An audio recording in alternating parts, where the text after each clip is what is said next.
Okay, for sure, we got at least 2 knucklehead alerts, guys. We are talking about these 2 women who helped these men escape from the inmates, the New Orleans inmates who escaped. The 2 women are 32-year-old Courtney Harris from New Orleans and 38-year-old Corvanntay, I'm sure I messed that name up, Baptiste, and she's from Slidell. They were arrested on May the 21st, 2025, and they are charged with helping the 10 inmates escape from the Orleans Parish Correctional Facility on May the 16th. Police say Harris called 2 fugitives, Jermaine Donald and Leo Tate, before and after the escape. She also rented a car and drove them around New Orleans while they were hiding. Baptiste is accused of using Instagram to get food and bring it to another escapee. That escapee's name is Corey Boyd, who is now been caught. Under Louisiana law, both women could face up to 5 years in prison and a $500 fine. To me, that ain't nothing. They helped all these people escape, and then they helped these other guys get food and hide them and rent cars and all this kind of stuff. And that's all you're gonna get is 5 years and a $500 fine. That ain't nothing. At their court hearing, Harris, her bail was set at $2.5 million, and Baptiste, her bail was set at $1 million. Prosecutors played recordings of jail phone calls that link Harris to one escapee and showed rental documents for the car that she used. Baptiste's charges come from Instagram message and receipts for buying food for Boyd while he was on the run. Both women are being detained, and police are still searching for 5 other escapees.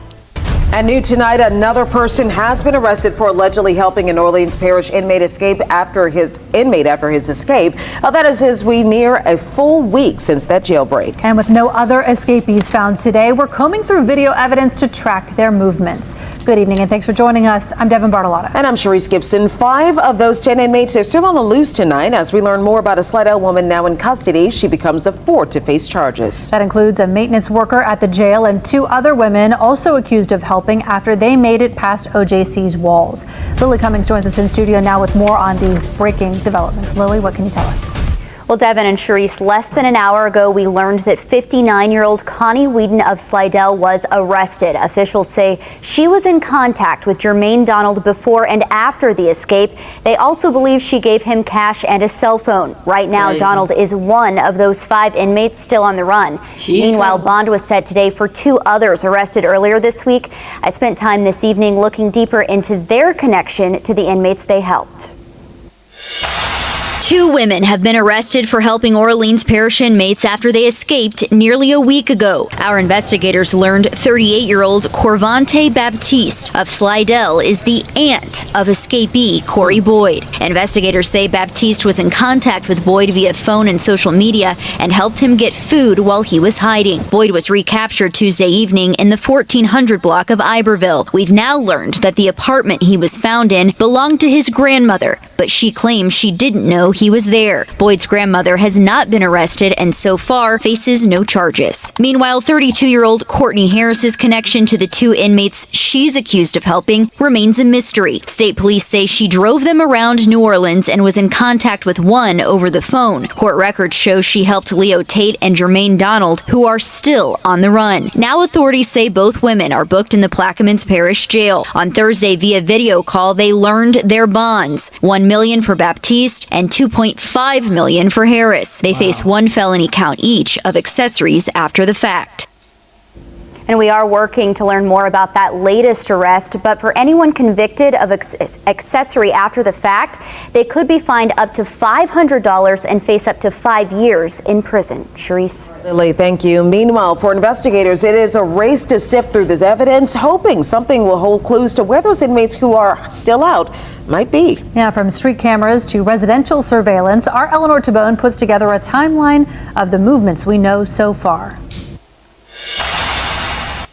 Authorities say at 12:22 in the morning, inmates were seen jarring one of the jail sliding doors open.